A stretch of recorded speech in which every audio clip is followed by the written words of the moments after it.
So you remember a couple of weeks ago on Thursday night, we had Cubelic on the show from, what airport was it? It was actually DFW. We're tracking his flight. He just landed at DFW. Anyone's guess as to whether he makes it on the show tonight. We're jam-packed nevertheless, because we're here. Like, we got here in plenty of time. Unfortunately, he had to travel. But we are high atop a prepared downtown Nashville, Tennessee. Helene will not be a hurricane by the time she makes her way to Middle Tennessee, but she will be a depression. Hope everyone is safe and hunkered down on the Florida coast, because this is not the kind of hurricane that you joke about. It's the kind of hurricane you take very, very, very seriously. We've got upset alerts all over college football. I've got, Jesse, 6 of them that I want to talk to you about tonight. Of course, we've got a really big game in Tuscaloosa this weekend. I'm driving down there right after the show tonight. I got a full day, which I'll tell you about a little bit later, planned tomorrow. But aside from just Georgia and Alabama, the whole big game thing in college football, how do you feel about it? Chris Vanini, friend of the program, said something earlier today about how big games feel a little different now than they did back in the middle 2000s or the middle 90s or the middle 80s. Do you have some thoughts on that? Just think about it. I'm not going to lead the show with it. Just kind of marinate on that. I do have some places that I want to go with that. I'm going to talk some Georgia Bama. We'll get Cubelic on the show. We got a lot to get to, actually. We've got a really, really jam-packed show tonight. They're watching us in Clarksville, Tennessee, Wellsville, Ohio, Detroit, Michigan.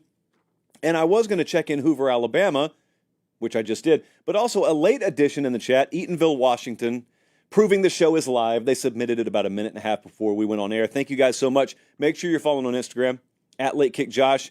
If you weren't following last night, you missed me swing a golf club for the first time in, I don't know, almost my whole life. Maybe touched one a couple of times before then. And Jesse, I would say it went pretty well. Happy birthday, producer Jesse.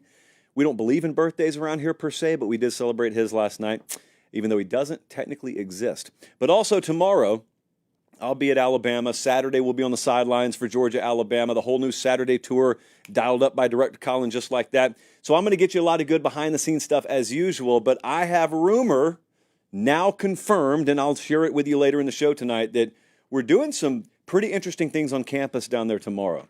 You know, I don't want to create a rush or a stampede because it's not necessarily open to the public, but it is happening. And then Friday Night Lines will happen tomorrow night. So a lot of stuff happens on the YouTube channel, but all that's happening on the Instagram feed and the Instagram story @LateKickJosh. Okay, let's dive in. Enough promotion. Whomst amongst us wants to listen to that nonsense? Upset alert. My concern meter for a lot of these favorites is, to varying degrees, starting to peak a little bit. I had a buddy, just as we went on air, he texted me and said, how is Illinois such a big underdog against Penn State? Well, let's start with that game. Illinois plays Penn State tomorrow.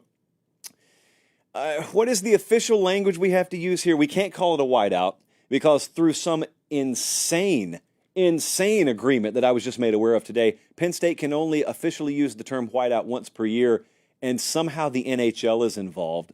Don't even get me started on it. So Jesse tells me this is not a whiteout, but then he winks at me and he says, it will have whiteout energy.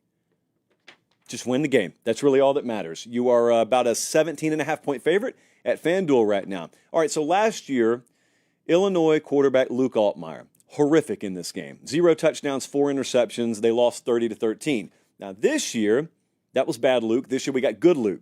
And he's 71% on completion so far this year, 10 touchdowns, 0 interceptions. So Illinois actually +7 turnover margin so far this year. If we get that kind of game, certainly Penn State's not covering this. That begs the question, do we get this kind of game? I feel halfway decent about Penn State. I don't feel wonderful about it. I do have it about a 6.5 on the concern scale, 1 to 10 on the upset alert meter. Because I keep watching Illinois and Brett Bielema, and I keep saying that may not be the best team in the country. In fact, I'll go as far as to say on this show tonight, Illinois is not the #1 team in the country. But they're hard to beat. And the thing about teams that are hard to beat is you can't get margin on them, or it's hard to get margin on them. So 17.5, not that this is a covers or not segment. We do that later. We'll just say Penn State to lose outright. Well, I don't expect it, but it's a 6.5 just because I respect Brett that much. Next up, this is one I'm low on, candidly. Ohio State, I believe, is on the road, actually. I believe they're on the road at Michigan State. So this one is their first trip out on the road. We all know how scary that is, going on the road for the first time. They're getting 1 or 2 wide receivers back at Michigan State, so there's that. And of course, like I said, Ohio State's on the road for the first time. And Aiden Childs, when he's at his best, can be really dangerous at quarterback. And Ohio State's untested. And then I had one more bullet point here. And it is 2 letters, 1 word. And it just says N-O. And then there's an underscore. This is not happening. I'm not concerned about this. And if you want to call this bulletin board material, feel free to use it in East Lansing. You're not beating Ohio State. So this, did you hear the Jersey accent? You're not beating them. I've never even been to New Jersey. I've never flown out of Newark, right? No, I haven't. And I would have no other reason to be there because Lance has never invited me to his house. Anyway, I grew up in rural Georgia, but whether you're from there or Hoboken, Ohio State's not beaten or not losing to Michigan State. So this is a 2 on the upset alert scale. I'm not concerned about it. I'd be stunned if it happened. Next up, I have concerns. South Alabama is going to LSU. And on the surface, this point spread is about what the Ohio State-Michigan State line is. It's within a couple of points of it. So LSU's favored by a little over 3 touchdowns at home against South Alabama. I know plenty of LSU fans. I know plenty of folks associated with that program. You may look at this from the outside, and you may say, uh-oh, I hope LSU's not overlooking South Alabama. They're not. They're not. No one feels comfortable about this game down there. Nobody. So what's the upset alert panic meter at? A 6. A 6, because this could happen. This could happen. Now, let me tell you what should happen. South Alabama's corners should get toasted by LSU, because that's where the glaring mismatch is. Notice I said should. I don't know if it's going to happen. Here's what I do know. South Alabama's running it for 236 per game, and I watched South Carolina do just about that on LSU a couple of weeks ago. And so if that game starts to tilt that way, you just lost Harold Perkins for the season, for whatever that's worth in this game. I just say it because it happened. And the game starts to tilt. You know, if Alabama's in there, you know you're getting everything LSU has. If South Alabama's in there and they're running the ball on you and it's a perceived inferior opponent, you have been in a stadium before probably where you're just watching something that goes from mildly problematic to genuinely frustrating to alarming, and it's all that the opponent is running the ball on you, and they keep doing it. And then for whatever reason, Nuss is overthrowing receivers even though they're open. If that happens, if you're -2 in the turnover battle, that's all it takes. I've got a 6. I am concerned here. I need LSU to come through. I really need them to put a complete game together. I mean, UCLA hung with them last week. They won, but UCLA hung with them. So it's a 6, a solid 6 there, just like Pam in New York City. She's an 8 in Scranton. She's a 6 in the city. Well, this concerns me. It's a 6 on the upset alert scale. Oklahoma State at Kansas State. Now, this is where the upset alert scale is going to make no sense to the casual, because the casual looks at this and says, well, if a 21.5-point dog has him concerned at a 6 on the 1 to 10 scale, then certainly a 5.5-point dog has him rattled. No, they don't. I've got the same concern on this game. It's a 6, and I'm going to tell you why. Because Kansas State's one of my best bets of the week. I laid the 5.5 earlier in the week. It's on the Ramen Noodle Express. Best bets. We're seeing the board really well. And look, Alan Bowman, I will admit this. He got benched briefly, the Oklahoma State quarterback. He got benched briefly in his last game. He does have somewhere in his pocket, you felt around in there for a key or a spare tic-tac before. Well, when Alan Bowman reaches in his pocket, there is a game in there where it's 3 touchdowns, no picks, about 45 rushing, and he throws for 338, and he is player of the game. That's in there somewhere. Of course, him getting benched again is also in there. You reach in that pocket, you better be careful. Immunity. So here's what I think. What I think is Kansas State is 15th in rush yards per game, and Oklahoma State's defense is 102nd stopping it. I think they will control this game on the ground. I think it'll feel a little bit like the Arizona game that Kansas State played a couple of weeks ago. Who knows? Maybe Alan Bowman shuts me up. Maybe Ali G, maybe he finds explosive runs, which he hasn't found all year. A lot of maybes there. I don't think it's going to happen. I think Kansas State, big bounce back week, and I am not overly concerned. Oh, by the way, the last time this game was played in this building, I should remember it because I was there. The line was 3, and the final, check me on this, but it was something like 49-0. It was the worst stop of our tour through no fault of Kansas State. People were great. It's just it was the Sarah McLachlan special, and we saw it in person. That rarely happens. Next up, Kentucky's at Ole Miss, and no one cares, but maybe you should care. Ole Miss is laying 17.5 at FanDuel right now. How concerned are we here? On the surface, no one is, because Kentucky can't throw the ball, or so we think. I think it along with you. And Ole Miss has shown no reason for you to doubt them. They've played inferior opponents, and they've beat up on all of them exactly how a good to great team should do. So, is it fair that maybe if you doubted Ole Miss, you could still have doubts? Sure. But I don't know any reason to doubt them if you didn't already. And now we finally get an opponent in here that the one thing they can do is they can match them a little more physically. None of these other teams, Middle Tennessee, Wake, Georgia Southern, no one's had the caliber of athlete or close to it that Ole Miss has. Kentucky doesn't match Ole Miss athlete for athlete.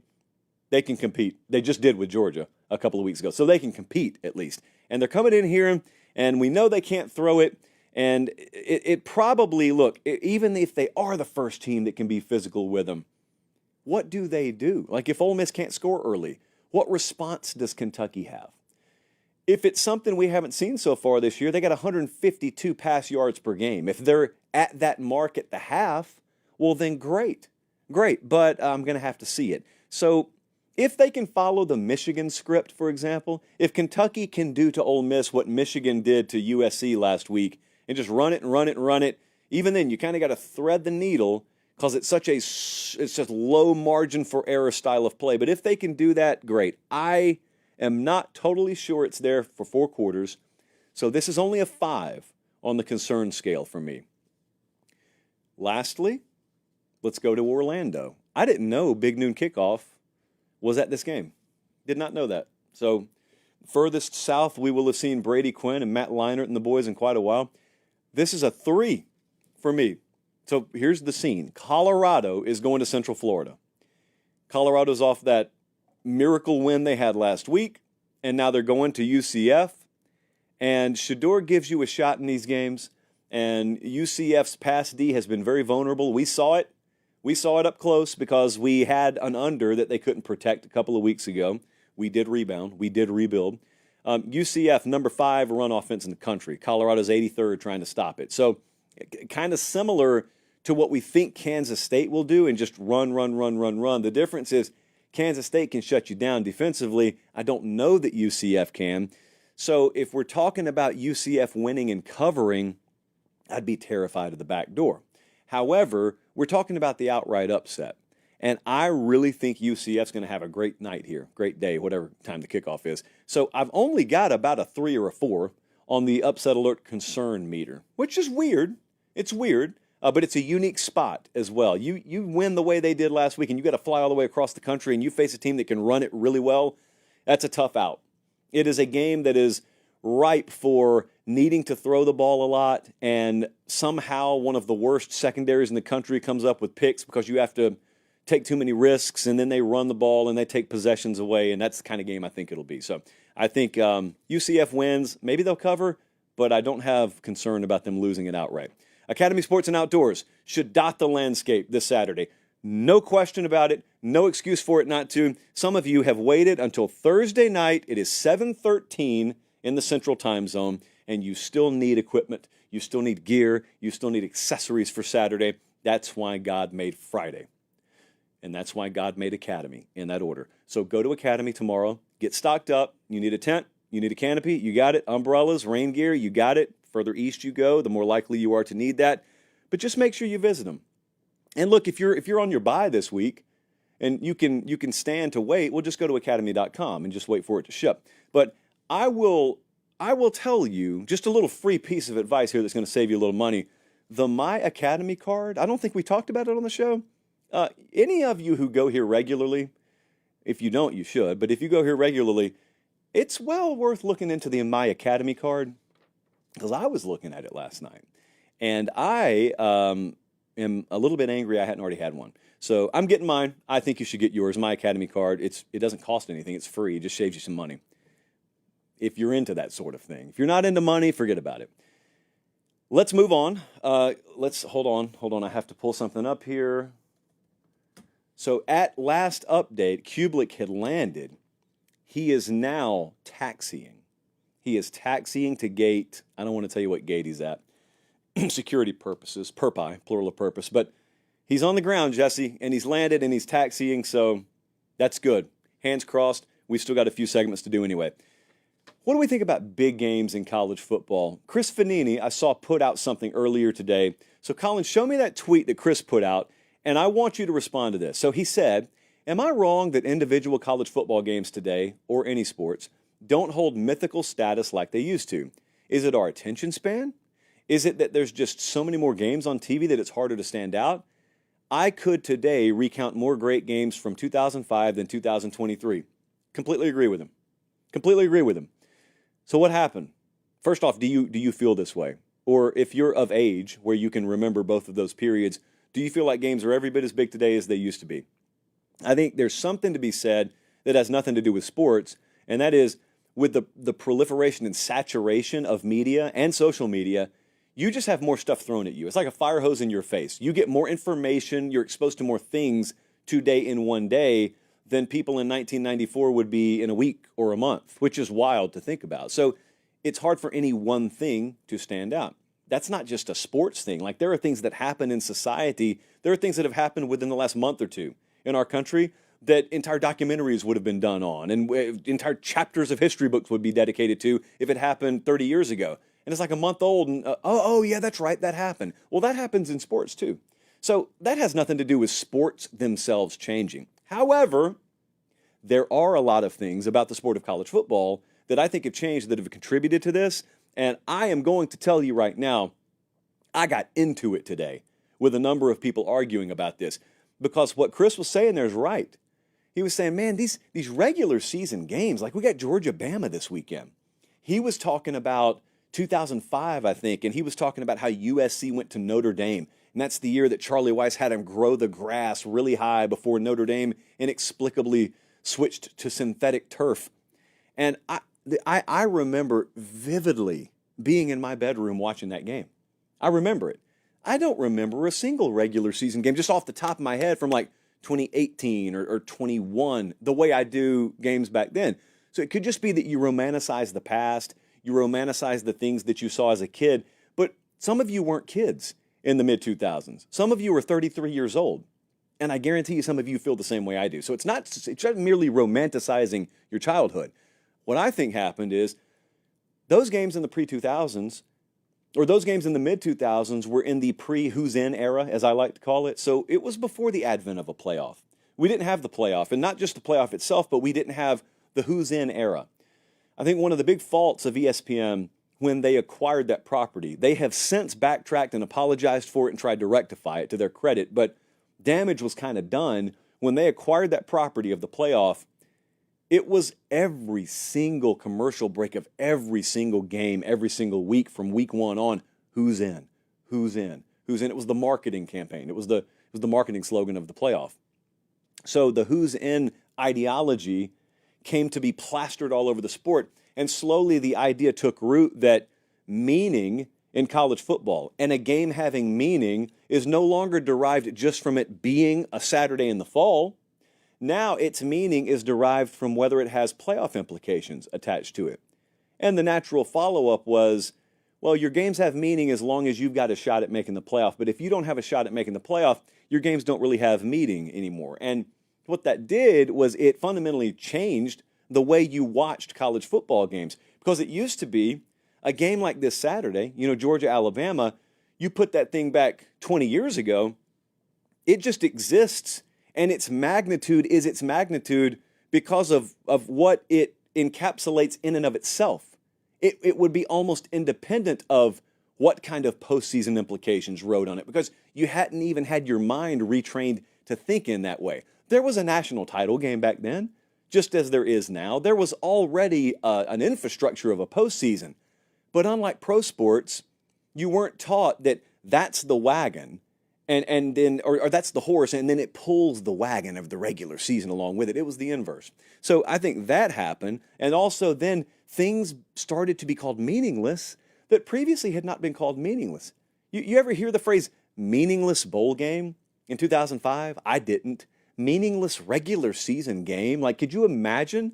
That was like punishable by jail time in portions of the South, and should be still today, if you said that. So then the follow-up, Colin, show me that next tweet, because I had a guy come at me. He didn't come at me, he just responded, and he said, kids stopped playing in meaningless bowl games. So it had to play out this way, and honestly, I prefer this. The way it was before started with tons of meaningful games and ended with most fan bases checked out. This keeps almost everybody engaged. You know, the expanded playoff keeps almost everybody engaged and gives us a December with great college football games. That's not the whole story. That's disingenuous. Respectfully, that's disingenuous. Fan bases weren't always checked out. Fan bases weren't checking out when they lost 2 games in 2005. Fan bases, believe it or not, kids, my college-age folks are not going to understand this, so I'm going to explain it to you. Believe it or not, once upon a time, if you entered the season, a bunch of folks wanted to win the national title. A bunch of fan bases had just as warped a perception of their team back then as they do now. And a bunch of folks who probably had no shot of winning a title had a goal to win a title. That's great. That's wonderful. No one ever told you to change it. But once upon a time, a fan base of a team would have a goal to win a national title. Their expectation would be 12-0, and then they'd lose a couple of early games. And believe it or not, what would happen is they didn't look at the rest of the season as meaningless. They simply recalibrated their expectation. And so every step along the way, you would take the expectation, and then you would observe the result, and then you'd recalibrate your expectation. And if you kept winning, your expectation didn't change. Your expectation is, we want to win a title, we think we can win a title, we're 9-0, we can still win the title. But if it started, we want to win a title, and we're 7-3, we want to make the Capital One Bowl. That sounds ludicrous today. Not too long ago, it was the way it worked, and it wasn't a bad thing. Those people weren't stupid. They weren't ignorant. A bunch of folks found happiness in understanding that, well, we didn't quite make it to the mountaintop. Like the top rung of the ladder will always be there. That's a championship.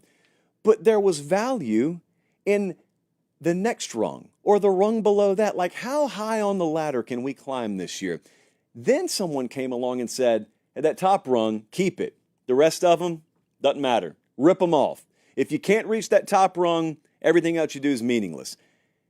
And people who supported that wanted to look at the folks who had believed in the old way of doing things and call them backwards. That's wild. Like that to me is still a wild concept. So the games weren't meaningless before. And to speak about the kids opting out of the bowl games, that's not how that happened. The kids didn't just all of a sudden up in one day say, I don't want to play bowl games anymore. What happened first was the adults in the room, as they often do, screwed it up. And they started presenting the idea that if your games don't have playoff implications, they're meaningless in the regular season. And if your bowl game's not part of the playoff, it's meaningless as well. Meaningless bowl game, meaningless regular season game, those are phrases that players didn't invent. Adults invented them. Some of them on campuses, some of them in TV studios, some of them online or on message boards, but the adults introduced it into the zeitgeist, and then the players said, I'm going to take you at your word. Maybe these are meaningless. I'm going to opt out. Don't leave chapter 1 of the book out. Tell the whole story on that. So I just want to, by the way, say that no one can go back and do anything about that, but I did want to respond to that. And I also want to tell you, we have our first case study this Saturday. In the new playoff era, we have a game coming up this Saturday. We'll be there, Alabama, Georgia, where nobody's going to get eliminated from anything by losing the game. There's a giant safety net under the game. How does it feel?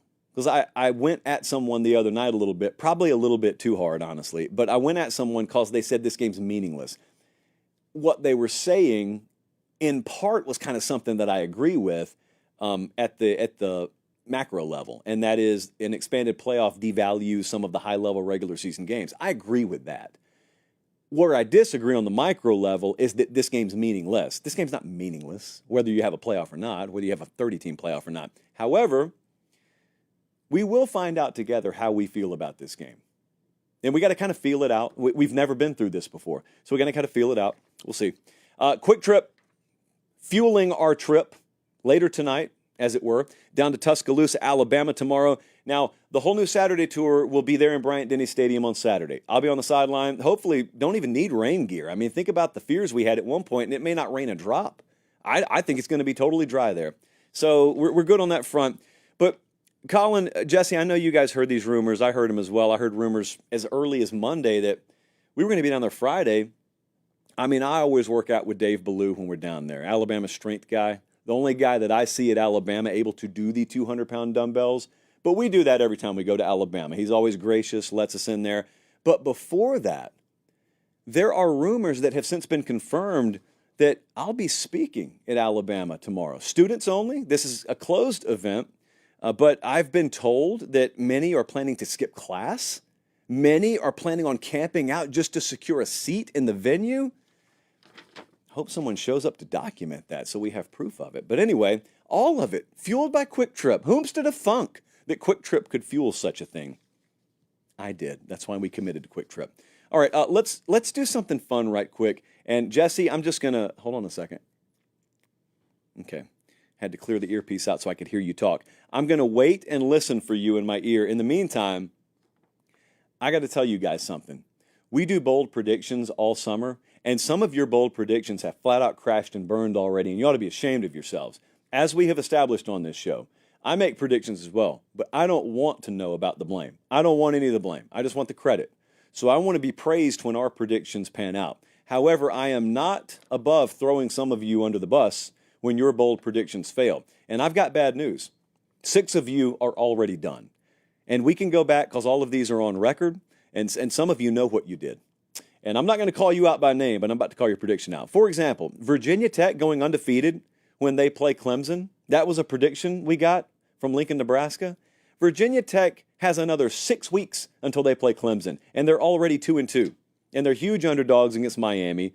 They've still got Boston College, Georgia Tech, Syracuse. I don't even know if Virginia Tech will be above 500 when they play Clemson, much less undefeated. Now, I wanted this to be right. You guys know I did. I've never been to a Virginia Tech game, so I wanted this to be right. But alas, it is not.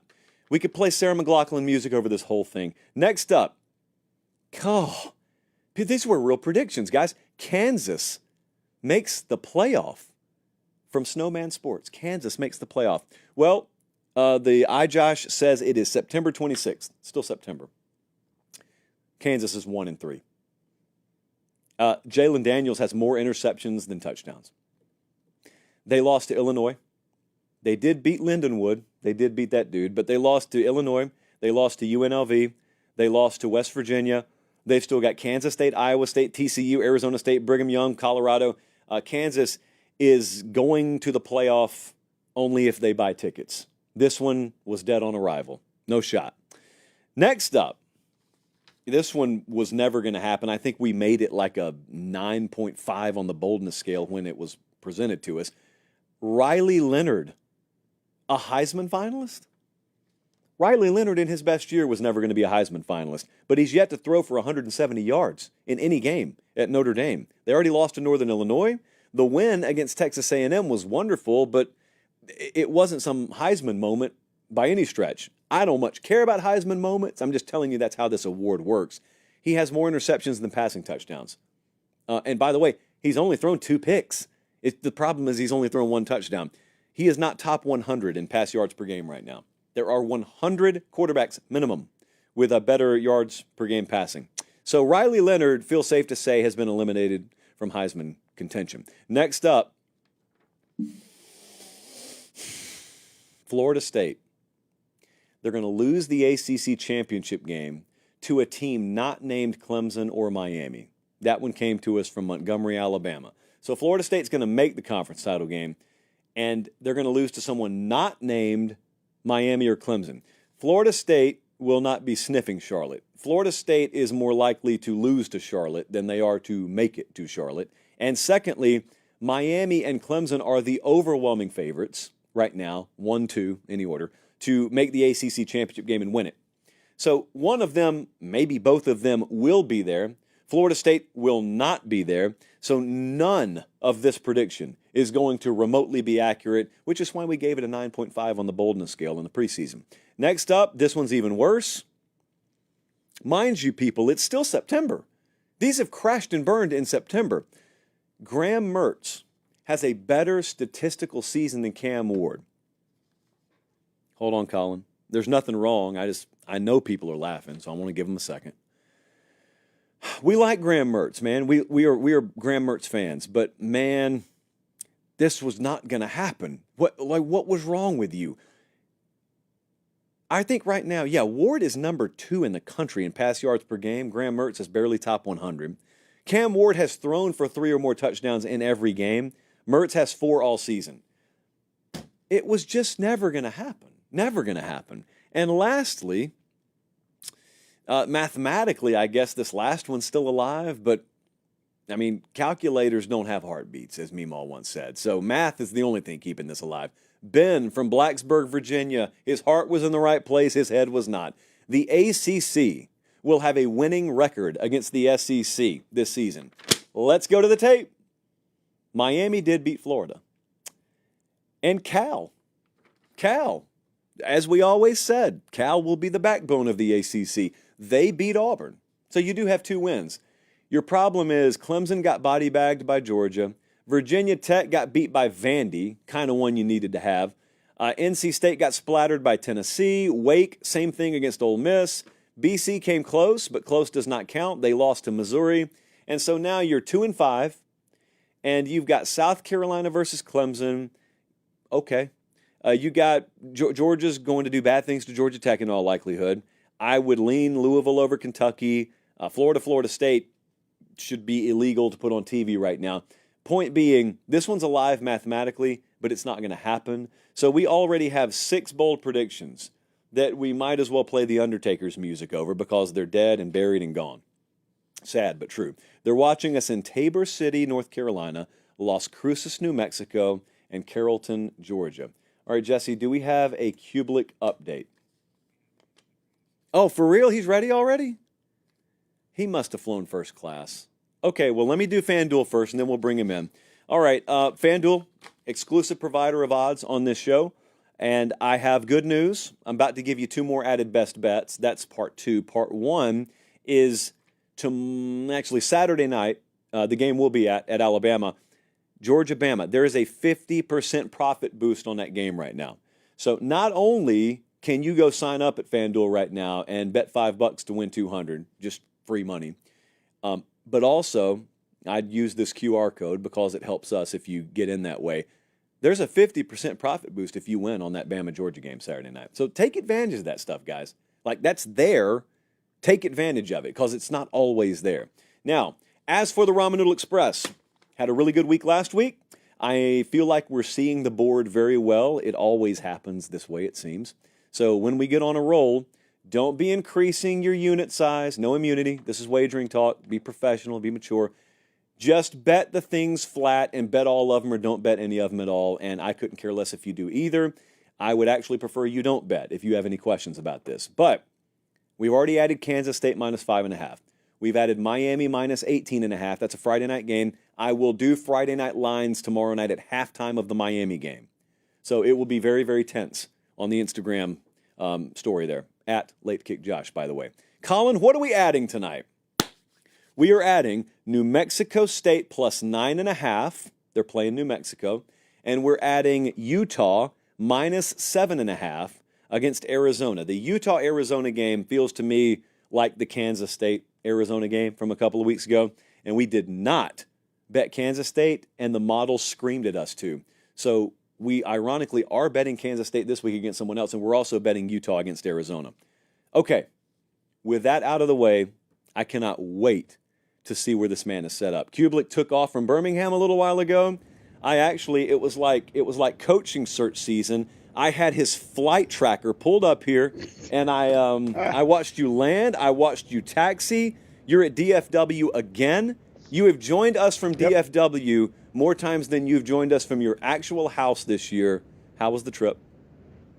It was great. I have a new friend, Elise, right here from Buffalo. Hello, Elise. She's now learned about your show. She's never been to a college football game, but she says she's going to go to one in Buffalo now, and I told her she needed to watch your show for moving forward. And I also apologize ahead of time that I'm going to be that loud, annoying guy next to her. So, yes, we are here, set up again in DFW. It is great. If I know Elise like I think I do, she's okay with it. Go Bulls. She's okay with it. So, the first thing I have to... do you know your school's mascot? Don't do this to her. What is it? Bull. She said it's a bull. She got it. She nailed it. Good job. Good job. Good job. So I don't know whether Elise was listening to the show this morning that you do with McElroy, but I was. I'm not going to have Colin play it, but suffice it to say, you guys took a call. We don't throw callers under the bus. We appreciate them. Some of them take a little longer to get to their point than others, and I put the stopwatch on it, and it took a caller 15 3/4 seconds to ask, what's the spread on Georgia, Bama? And you didn't even crack a smile. So how do you even do that? What you guys could not hear there, I don't know why the YouTube feed doesn't have it, but as soon as I told him he had a minute, the backstop music started. So it was basically counting down a commercial. So he knew he had to go also, in which I think that just drug it out and make him go even slower. To ask us the point spread of the game was one thing.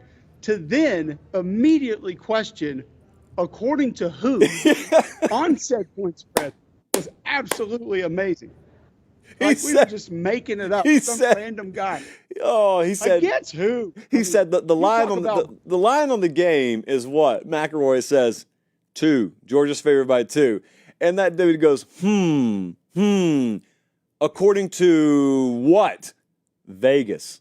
That was all I got. I think that was all the time he had. So that was wonderful. That was stirring radio. How about this game, though? So we've talked about it all week. We broke the game down. You've broken the game down 9 ways from Sunday. It's in your backyard there in Birmingham. So we can go anywhere we want to with this. I think the impact on this game is twofold. You could, of course, look at the SEC title picture. You could look at the playoff picture. I know most people will do that. But you know this. I know this. I don't know that the outside world understands how much of a one-game season this particular rivalry has taken on. People even debate whether it's a rivalry. So however you define that is semantics. It's been the most meaningful matchup in the SEC in recent memory. But so it means that for me. But I've talked about that all week. But if you want to revert back to the whole, okay, what about the on the field? What about the standing stuff? Honestly, I don't ever look at schedules moving forward. I like to take it week by week. But if you start to look at what Georgia has coming up versus what Alabama has coming up, forget about the whole is there more pressure on Kirby than DeBoer thing.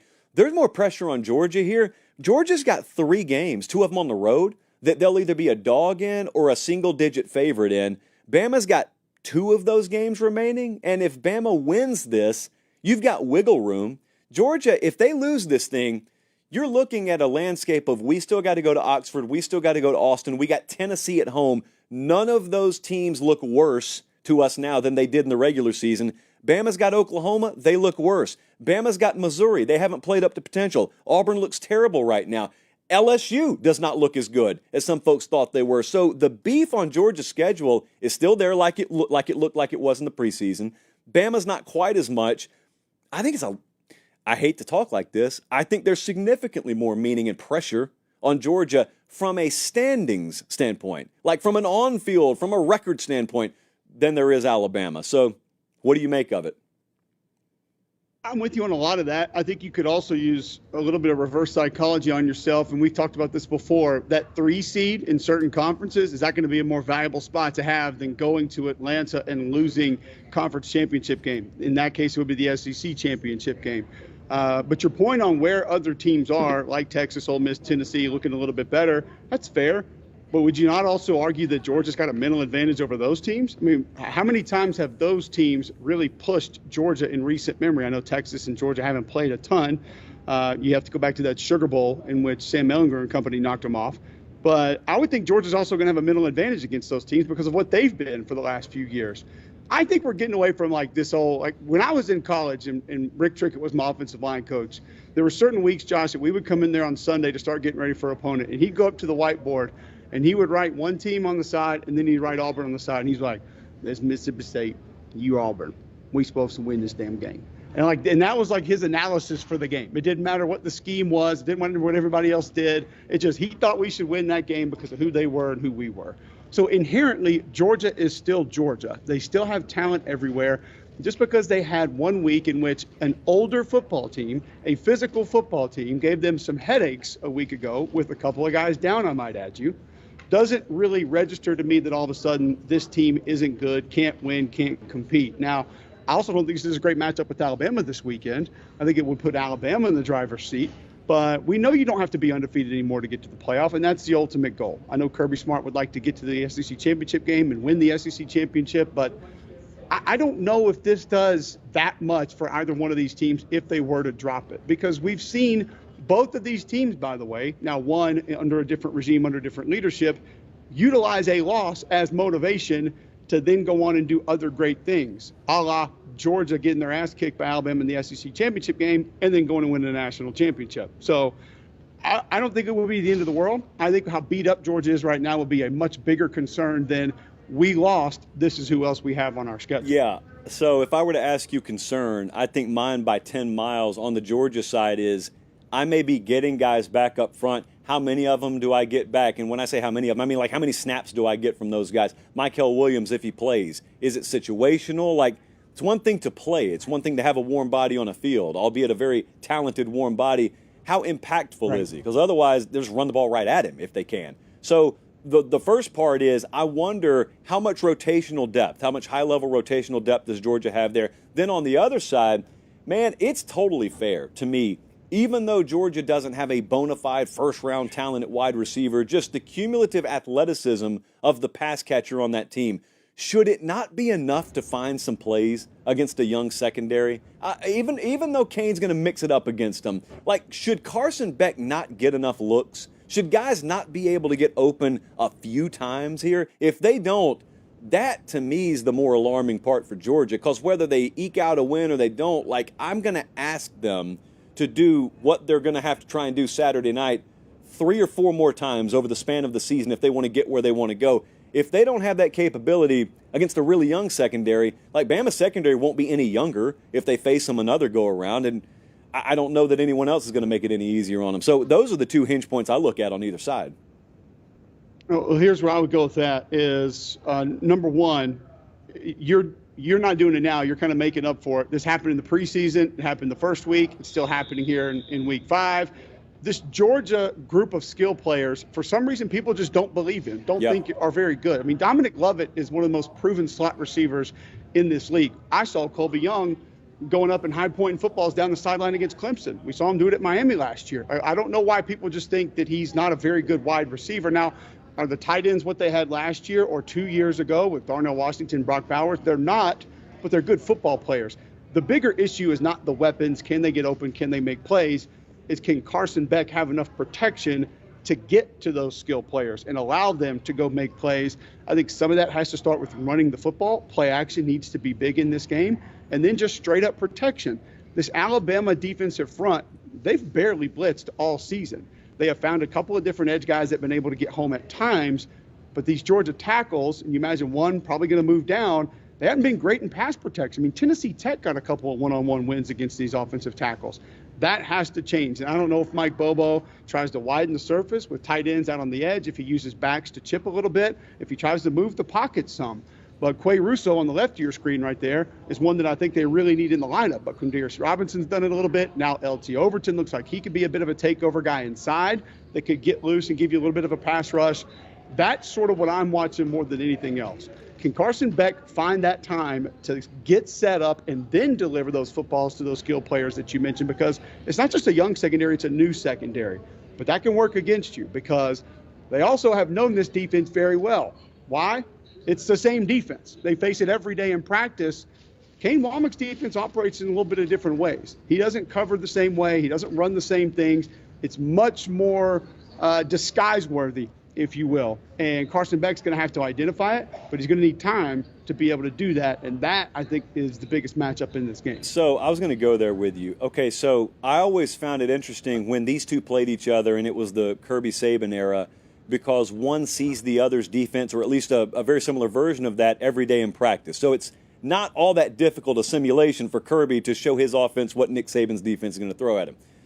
Kane Womack, you just mentioned what a lot of people are going to say broadly. They're going to say, hey, this is a different defense. So I know you talked about this a lot with McElroy on your show, but like drill down on some specifics for folks of what specifically is different about this and then how that impacts Saturday maybe. Well, I think the main thing will be probably, and listen, Kane Womack's versatile. He has coached under a lot of different guys that have coached a lot of different ways and run different defenses. I don't think he's as reliant on man coverage. You'll get more zone coverage. He references it as vision coverage, which means you can take a space, or you can take a space until someone crosses your space and then roll that into man coverage. But it's not going to be, I also don't think it's going to ask as much from an individual disciplinary standpoint of, you have to do this on this play, and if this receiver motions here, or if they give us this formation here and they shift to this formation, everything changes, and you have to understand this and reroute that receiver. I think it's a little bit more basic to allow football players to go play football. I think that's what he wants. He wants the athletes to be athletes and not be thinking the entire time and worrying about different things like that. So I think less reliant on man-to-man coverage, not as much pattern matching, which is what sometimes could get Alabama secondary in trouble previously. There just weren't a lot of teams that could take advantage of it. And he normally has been a coach that likes to pressure, but he hasn't done that this year. So is this the week that he tries to turn it on and add a little bit more to Carson Beck and maybe force him into some mistakes? Do you think that, do you buy into the theory that they probably planned on opening that up maybe a little bit more against Wisconsin? Then Van Dyke goes down, and then it's all of a sudden, we need none of this. So we'll just roll it up, save it for Georgia, because that's really popular to think. And sometimes it's a little more hyperbolic than reality. I think it's true here. Like I think there was a lot that they probably thought they'd need against Wisconsin that because of the way the game played out, they didn't. And whatever that was, you probably find this Saturday night. There's two schools of thought there. And it's interesting because I think you're right, but I also think you might be wrong. I'll go back to the Georgia spring game the year before they won the national championship. And I was on sideline. And Josh, Kirby's defenses were throwing everything at one another. I mean, it was every pressure, every twist, every stunt. And I actually asked him about it at halftime. I said, we are not pulling any punches here, are we? And, I mean, it's just our base defense. I don't know. We're just doing the same stuff. I was like, okay, I know what it looks like, and I know what you're doing, and it's a lot of stuff. So I also think there's the side of that's we want you to know we're capable of doing all these different things. So you're going to have to rep them in practice every day. To me, that would come down to how comfortable is Kane Womack with that defense going out there and executing those pressure packages or stun schemes, whatever it's going to be. And if he's really comfortable with it, then I think your philosophy is probably accurate, where he said, hey, I know we were going to do all this crazy stuff, and we had all these different fronts and these different looks, and we were going to mask this on the back end. Just go play base cover two, whatever it is, and just make tackles and just fly around the football field and run through those offensive linemen that don't look like your daddy's Wisconsin offensive linemen, and we're going to get out of here with a win. Do you find it interesting, like I do, that the perception of Georgia's already roller coastered a little bit this year? What they did against Clemson week 1, and then week 2, you saw what Clemson did to App State, who he at the time perceived to be a big player in the G5 ranks. You think Georgia may be world beaters. And then you get to the Kentucky game, and like everyone unloads their Georgia stock, and then you got the bye week, and so you have 2 weeks to marinate on that. And already, like, I've scanned the landscape. I picked Bama. I don't know who you picked. You can tell me. A lot of Bama energy out there. And so Georgia comes in here now. It's still September, man. Like, I'm not saying they've knocked out of the top 5, but there are a lot of folks who have been really up and down on them already, which is atypical, like, for one of the high-end teams. Normally it's pretty steady first month of the season. Is this surprising? No, we've seen this movie before. And it's with the team that they're going to be competing against this weekend. Go back to year 5, 6, 7, 8 under Coach Saban. It was no different. I think there's a lot of people, Josh, that just, one, they don't believe they can be near as good as they were the previous year. So they're immediately going to try to downplay anything that doesn't look like perfection or to the exact standard that it was the previous year, 2 years ago, 3 years ago. And a lot of those folks just look at this and like, this is their time now to say that they were right about Georgia, maybe because they were wrong a few other times, not really sure. But the reality is you're allowed to have a clunker of a game. You're allowed to not have a game in which you go out and execute perfectly. Things happen. And also, I've always been a fan of giving other teams credit for going out and doing stuff. Like Missouri Vanderbilt, I thought it was a great example of this last week. All of a sudden, everybody says, yep, thought so. Missouri's just not a good football team. Well, go watch how the Vanderbilt defense played them. They gave everything underneath up and had safeties flying down after the snap to try to come play and run support and take some different things away. And Brady Cook did what he was supposed to do. He didn't force the ball down the field. He took the checkdowns. They ran the football. They got out of there with a win. So sometimes you have to credit your opponent to doing something that you didn't expect or did a little bit better than you. and you still won the football game. I think right now people are just looking at Georgia saying, yeah, they ain't what they were last year, or no way they're as good as 2 years ago, which, by the way, even if they're not, they're still pretty good. It's about matchups more than it is that. And the matchups in this game that I'm most interested to see, Alabama's north-south run game, and then as we just mentioned before, can Carson Beck, who should be the number 1 pick in the draft, can he have time to set up and push the ball down the field to the weapons that are better than a lot of people believe that you and I both agree upon? I was accused in the live chat of being guilty of being very roller coasterish on Georgia because I've taken them from 1 to 2, which is as up and down as you could possibly get in this sport. Listen, there are kiddie coasters everywhere. Yeah. I've thrown my kids on them. They don't do, the whole loop, and they don't have the giant bumps. It's just, it's the little, you don't want to get them too scared there. Yeah. So just because you put Georgia on the kiddie coaster this year doesn't mean you dislike them. It actually means I view that as a little bit more of a caretaker, Josh, where you're not trying to sneak them in, have to be up to this height. Just because Georgia's not that tall yet this year, I think that's you sort of coddling Georgia a little bit more than it is you're a little bit too up and down. You start on the Dahlonega mine train at Six Flags Over Georgia, and you work your way up to Goliath. Nobody goes to Ninja first or whatever. I can't. Batman? I don't even know what they were back in my day. It's taken many a life. The Great American Scream Machine just had the one bar holding you down. Always felt like you were flying off. Love that wood that was imported in the 40s. Yeah, I love that. Love that. So this Kentucky-Ole Miss game, I was talking to you about this earlier this week. It's a kind of a sleepy game on the national radar, 16, 17-point spread on this right now. It's interesting the athletic profile that Kentucky presents that Ole Miss will have not seen all year. Kentucky certainly will have not seen anything like Ole Miss's offense all year, and I would include Georgia in that group right now, depending on the way those two teams have played. Can you sell me on this game being close in the fourth quarter, or do you think the number's right? Oh, absolutely. Number one, early kick on the road, I think oftentimes benefits the team that travels. Yep. And there's a lot of different ways around that, but the way I used to see it as a player was we knew when we went on the road the schedule was going to be different and going to be weird and just not to your liking, so to speak. Because when you play at home, you know the hotel. Like we went out to Opelika, watched a movie, then we went to LaGrange and we stayed at the same little Days Inn or whatever it was, and then we got on the bus and we came back. Routine. Even if the times were a little bit different, we were familiar and we knew it. We go on the road, we didn't know exactly what hotel we were staying at that year. We didn't know how long it was going to take the bus there necessarily. It was just all going to be different. So you mentally prepared for that. I think when you're at home and you play at 11, all of a sudden you're waking up at like 5:15 for a home game. And you're thinking to yourself, this is my reward. I put all this work in for this. And you're a college kid and you're waking up at 5:45 or 5:15 to go play a football game. Crowd's not going to be as into it. You're not going to be as loose, feeling yourself as much because you didn't get to watch game day and you didn't watch a couple other games before you got out there to go. So I think that benefits the road team. And then to think stylistically, what teams would you just imagine operate better in the morning? Probably more run-first, physical football teams that want to welcome a fight. You're flashy, throw the ball around, have to catch the ball, timing plays. Like that's probably what you would think would struggle a little bit more in the mornings. So, and then too, I think the matchup, when you look at it, this is an old, veteran, physical defensive line. They've got Weaver off the edge that can rush the passer. You've got Oxendine and some of those guys in the middle that can be super physical and be problematic. The Ole Miss offensive line has not played great football yet. They just haven't. Priest-Corn and the tight end group have. The O-line's played some good football individually, but not together as a unit.